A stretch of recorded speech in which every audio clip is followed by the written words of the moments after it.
Imagine walking into a store and being told this is the last piece left. If you don't grab it now, you'll never get it again. Or think about the time you bought something just because a friend praised it, even though you didn't really need it. Surprising? Not really. The truth is, whether it's a clever salesman, a neighbor showing off, or a TV ad, you and I get influenced far more easily than we admit. This summary uncovers the secret psychology behind why we say yes when we mean no, why we trust certain people blindly, and why we sometimes spend money we never planned to. These are not just theories, they are real experiments, real tricks, and real stories that reveal how our minds can be nudged without us even realizing it. And once you see these patterns, you won't be able to unsee them in your everyday life, whether in shopping, relationships, or even big decisions. So sit back, because after reading this, you'll understand not only how others influence you, but also how you can protect yourself and maybe even use these principles for your own success. Chapter 1. Weapons of Influence. M.W. Fox did an animal behavior experiment on turkeys. In this study, he found that whenever a mother turkey hears the cheep, cheep sound, she knows her chick is nearby and that she must take care of it. If the chick does not make the cheep, cheep sound, she will not care for it and may even kill it. Other things about the chick, its smell and appearance matter much less. For a mother turkey, a polecat, a kind of weasel, is the biggest enemy. And the moment she sees one, she will try to kill it. Researchers took a fake polecat and pulled it near the turkey with a string. As soon as the turkey saw the polecat, she wildly attacked it, which was expected. In another experiment, the researchers put a tape recorder inside the fake polecat that played the cheep, cheep sound. This time, when the fake polecat was brought near the mother turkey, she did not attack it. Instead, she took it along with her other chicks and tucked it under her feathers as if it were her own. When the researchers turned off the cheep, cheep sound, the turkey started attacking the fake polecat again. Most of us might think these are animals, we humans wouldn't behave like that. To test this, Ellen Langer, a Harvard social psychologist, ran an experiment.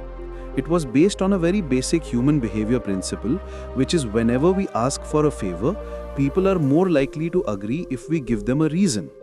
To prove this, Ellen went to a photocopy shop where people were waiting in line and said, "Excuse me, I have 5 pages. Can I use the machine?" In this case, only 60% let her cut the line. But when she added a reason, "Excuse me, I have 5 pages. Can I use the machine because I'm in a hurry?" 94% let her go ahead. At first, it seems the difference came because people got extra information because I'm in a hurry. But Ellen did another experiment where she didn't give a genuine reason.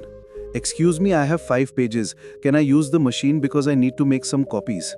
Even then, 93% allowed her to go first. These experiments show that if you say anything after the word because, people accept your request more often. This was exactly like the turkey's cheep, cheep sound, a mental trigger. The contrast principle. This principle says that if you are shown two different things, you will see them as more different than they actually are. If we lift a light object first and then a heavy object, we will feel the heavier one as heavier than its real weight. In one study, 3 buckets were placed before students, one with very cold water, one with room temperature water, and one with hot water. Students were told to put one hand in cold water and the other in hot water. After a short while, they were asked to put both hands into the room temperature water. Everyone was surprised. The hand that had been in cold water now felt as if it was in hot water, and the hand that had been in hot water felt as if it was in cold water. This shows people can see the same thing differently depending on what they experienced just before. For example, a sweater for 4,000 rupees may seem very expensive to someone. But if that person has just bought a suit for 60,000 rupees, the same 4,000 rupee sweater won't feel so expensive. That's why for a salesman, it is better to show the expensive item first and the cheaper item later. If they don't, then it means they don't understand the contrast principle. M.W. Fox did an animal behavior experiment on turkeys. In this study, he found that whenever a mother turkey hears the cheep cheep sound, she knows her chick is nearby and that she must take care of it. A daughter named Sharon writes a letter to her parents. Dear Mom and Dad, ever since I started college, I haven't been able to focus on my studies. I couldn't tell you these things before, but today I want to tell you the whole truth. But first, please sit down. Read this letter further only once you are seated. First, I want to tell you that when there was a fire in my hostel and I jumped out of the window, I got a skull fracture, but now it's almost healed. After 2 weeks in the hospital, I can see properly again and I get a headache only once a day. By luck, when I jumped out, a boy at the gas station across the street saw me and he called the fire department and the ambulance. He also visited me in the hospital.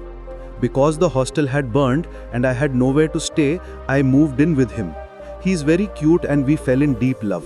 We've decided to get married. We haven't set an exact date yet, but we'll marry soon before my pregnancy starts to show. Yes, Mom and Dad, I'm pregnant and I know how excited you are to become grandparents. I know you'll love our baby as much as you love me.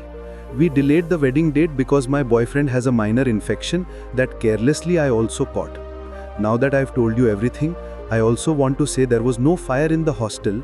I didn't have a skull fracture, I wasn't in the hospital, and I'm not pregnant. I'm not getting married and I don't have a boyfriend. I just got a D in history and a F in chemistry. So please remember that in life things could be much worse and don't get angry over small issues. Your loving daughter, Sharon. From this, it's clear that Sharon may have failed chemistry, but she deserves an A in psychology because she knows how to use the contrast principle. Chapter 2. Reciprocity. Some years ago, a university professor did an experiment. He sent Christmas cards to complete strangers. He expected some responses, but the response he got was completely unexpected. Many people sent him holiday cards even though they did not know him at all. This rule says we try to give back what we receive from others. If someone gives you a birthday gift, you'll likely remember their birthday and perhaps give a gift too. Similarly, if someone invites us to a party, we tend to invite them in return. A huge example. In 1985, Ethiopia donated $5,000 to Mexico after an earthquake. At that time, Ethiopia's economy was in terrible shape. People were dying from disease and hunger. Under such conditions, you would expect money to flow from Mexico to Ethiopia, but the money went from Ethiopia to Mexico. Everyone was surprised. Why did Ethiopia donate to Mexico instead of helping its own people? When a journalist asked Ethiopian officials, they replied, in 1935, when Italy attacked us, Mexico helped Ethiopia and gave us a donation. The rule of reciprocity is so powerful that business people use it all the time. Amway Corporation, which makes personal care products, grew from a basement operation into a billion-dollar company, doing about $1.5 billion in annual sales. One of their most successful strategies was to give customers a basket of products for 24 hours. Things like a bottle of shampoo, detergent, furniture polish, deodorizer, and window cleaners. Amway reps would say, use these and we'll come back tomorrow or the day after. If you like them, buy them. If not, no problem. The next day, the reps would return and take orders from those interested. Since customers had used only 1 or 2 bottles, the same basket could be passed on to another home. When the sales results were analyzed, everyone was shocked. We have never seen products sell so fast. Our sales are growing at a very high rate. Almost every customer is ready to buy half the items in the basket. European scientist Eibel described a case from World War I about a German soldier whose job was to crawl across the trenches, capture enemy soldiers, and gather information, an extremely dangerous task. This particular German soldier had done it many times. One day, he reached the enemy area and found a lone soldier eating. The enemy soldier, terrified, handed the German a piece of bread. That simple act became the most important action of his life. The German was so impressed by the gift that he abandoned his mission and returned empty-handed, later facing the anger of his superiors. He couldn't understand what had happened, but now we know he was influenced by the power of reciprocity. Rejection then retreat technique. Suppose I want 10 rupees from you. I might first ask for 100 rupees. If you agree, I get 10 times more than I needed. If you refuse, I then retreat and ask for 10 rupees. By using this sequence, I greatly increase my chances of success. Imagine you're a billiard table dealer and need to sell tables. Which one would you show first? The 25,000 rupee table or the 300,000 rupee table? Most people would choose to show the cheaper one first. But Warren Kelly, a business promotions manager at Brunswick, says you might be wrong. To prove his point, he ran an experiment. During the first week, customers were shown cheaper tables first and expensive ones later. The average sale that week was $150. The next week, every customer, even those wanting a cheap table, was shown the most expensive table first and then the cheaper one. That week, the average sale was a full $1,000. Chapter 3. Commitment and Consistency. In 1960, Jonathan Friedman and Scott Fraser did an experiment. They went to a California neighborhood, introduced themselves as volunteer workers, and asked residents, "Would you put a large sign in your beautiful lawn that said 'Drive carefully'?" In this case, 83% refused to place such an ugly sign in their yard. When the researchers repeated the experiment later, 76% agreed to put the same large sign in their lawn. What changed? 2 weeks earlier, the researchers had sent another volunteer who asked residents to place a small 3-inch sticker in their window saying "Safe Driver." Because the sticker was tiny, most people agreed and made a commitment. So when the big request came 2 weeks later, many of the same people accepted it. This is called the commitment and consistency principle. It is widely used in sales.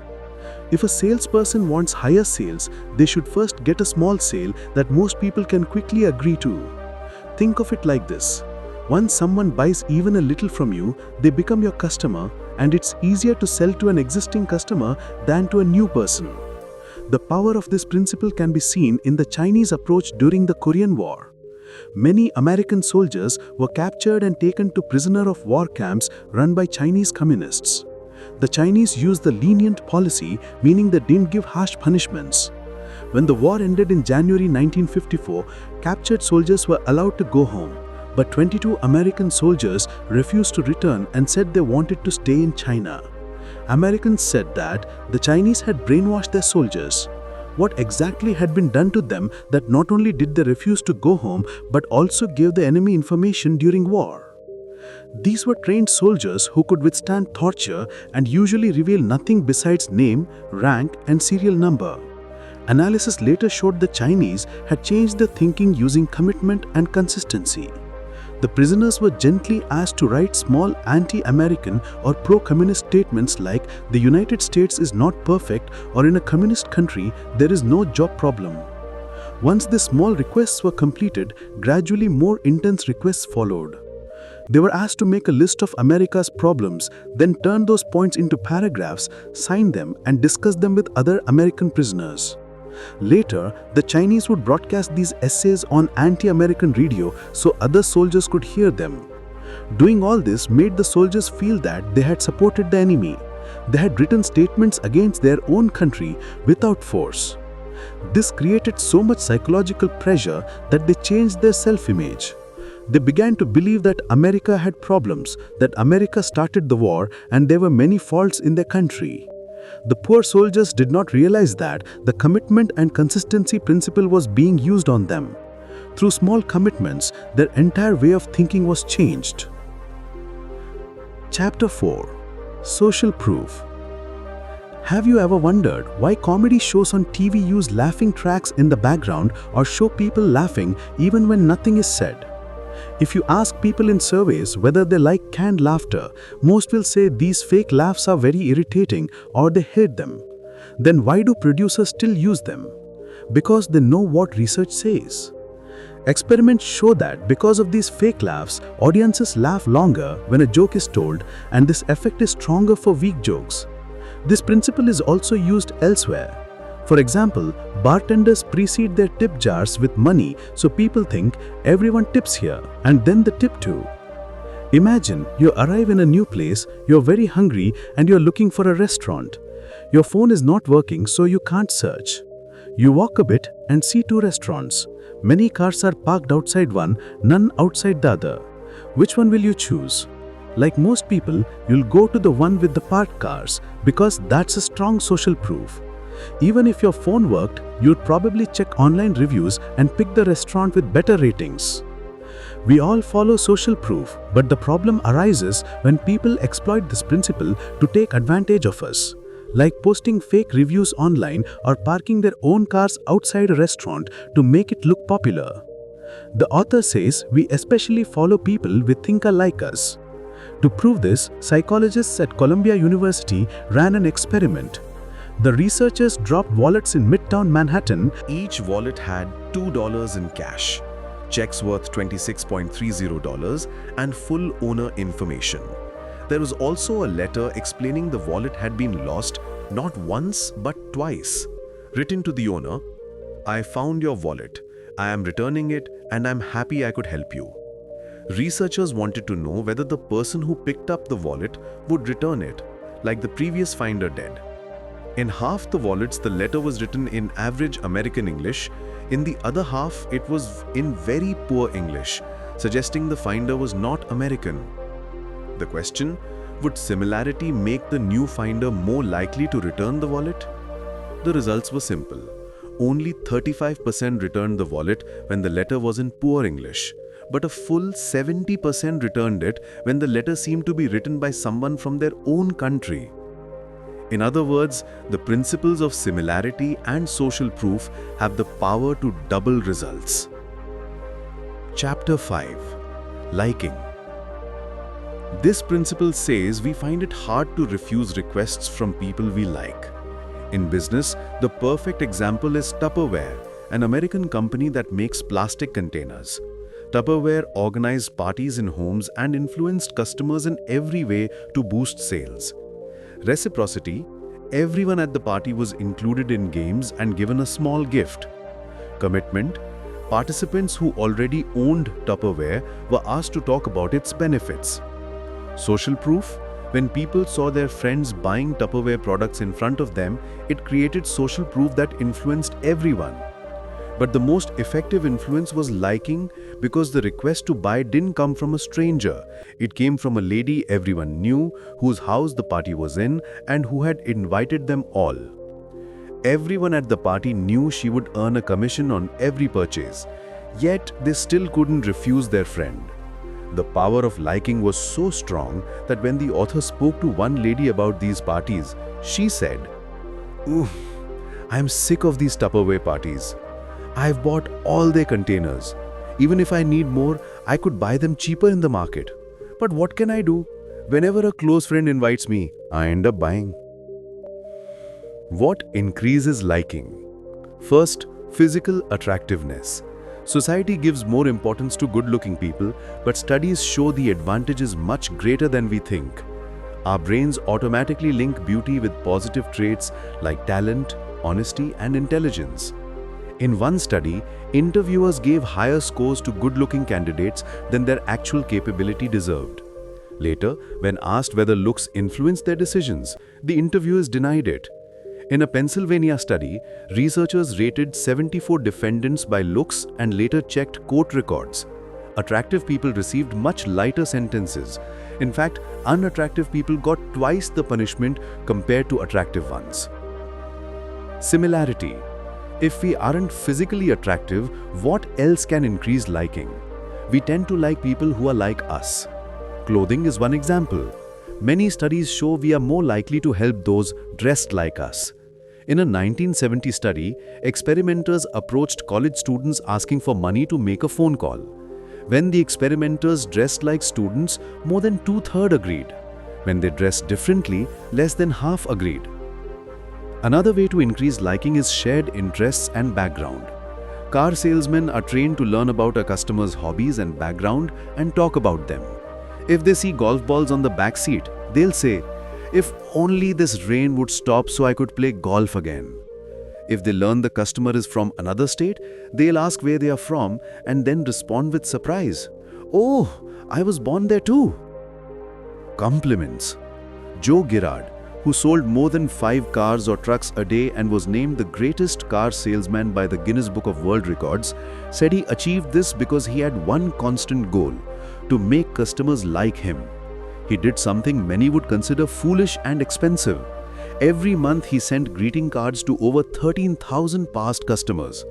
The greeting changed with the month, from Happy New Year to Happy Thanksgiving, but every card had the same message. Each card said, "I like you."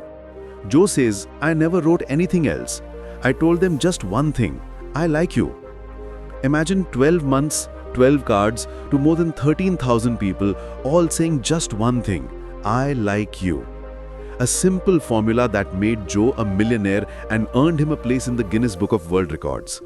Clearly, people are hungry for compliments. Chapter 6. Authority. People obey those they consider to be authorities. Picture doctors in white coats. The moment we see a doctor in an operating room, we go into reaction mode. We accept any suggestion from the doctor without thinking much and take the advice seriously. This is not new. When we see authority, a lawyer, an IAS officer, or a senior engineer, our brain switches to a shortcut mode. Using this shortcut can benefit us because these people usually know more in their fields. Following their advice often helps us.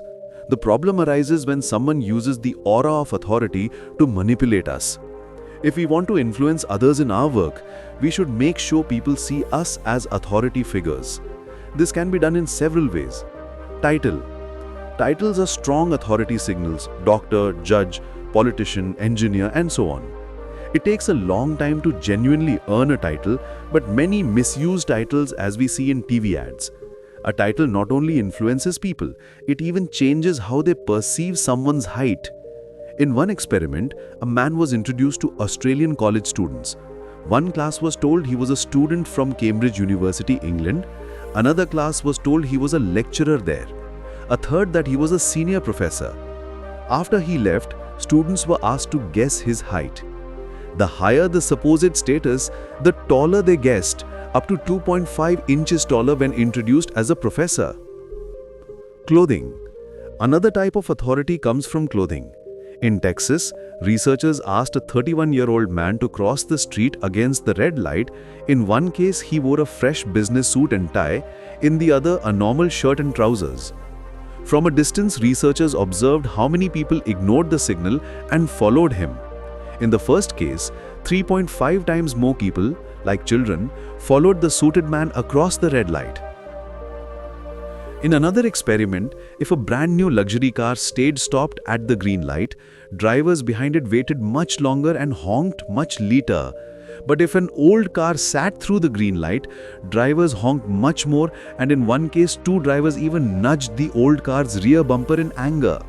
Chapter 7. Scarcity. The rule of the few. You've heard these lines in shops. These are the last 2 pieces, and they're about to be sold. The company has stopped making them. In this whole area, only 2 plots are left. The rest are sold, and one of them is this one. You won't like the other, it isn't as good. If you want 2 pieces, buy now. Supply from the back is cut off. No one knows when it will arrive again. Shopkeepers say such things because they know the basic principle: the scarcer something is, the more we want it. People are more strongly influenced by the idea of losing something than by the idea of gaining it. Social psychologist Stephen Wurtzel tested this principle. The experiment was simple. Participants were given chocolate cookies to taste and rate. Half received a jar with 10 cookies, the other half received a jar with only 2 cookies. Those with just 2 cookies gave higher ratings and said the price should be higher. This result isn't surprising. We might have guessed it. But there was another twist. In another group, participants first received a jar with 10 cookies, and then the experimenter replaced it with a jar containing just 2. The researchers wanted to see whether there are different types of scarcity and whether we value things more when they become scarce right before our eyes. When people saw their 10-cookie jar replaced by a 2-cookie jar, they gave those cookies far higher ratings than any other group. The author's brother Richard understood this principle very well. He needed to cover his college fees and worked only 2 to 4 hours on weekends, spending the rest of the week on studies. Richard sold second-hand cars. Each week, he bought a car, washed it with soap and water, placed an ad in the newspaper, and sold it the next week at a higher price. Every time his car sold at a higher price, he used the scarcity principle. The ad for the car he had bought the previous week would run in the newspaper, and when people called, Richard gave them all the same appointment time. Suppose he told everyone to come at 2 p.m. When the first customer arrived, he would show the car. The customer would point out flaws and try to negotiate the price down. Just then, a second customer would arrive. Richard could see the expressions on both faces change. Suddenly, both started liking the car more. To stir up a little jealousy, Richard would tell the second customer, "Please wait, this person came first. If they don't like the car, you can buy it." Now the customer's mind stopped focusing on the car's pros and cons and focused on the fear that if they wanted the car, they had to buy it now or never. Soon, a third customer would arrive. It became hard for the first customer to bear the competition, and most of the time the first customer bought the car. In this situation, Richard did two things. First, he made the buyers emotional, so they decided with feelings instead of logic. Second, the competition made them think there were many buyers. If 3 people had shown up at the same time, who knew how many more would come later? The poor customers didn't know that only those 3 had come to see the car at all. If this opened your eyes and you caught yourself thinking, "Yes, this has happened to me so many times," then don't just stop here. Hit that like button to let me know you found this valuable. Make sure you subscribe so you don't miss the next eye-opening breakdown. And in the comments, tell me honestly, which principle hit you the hardest?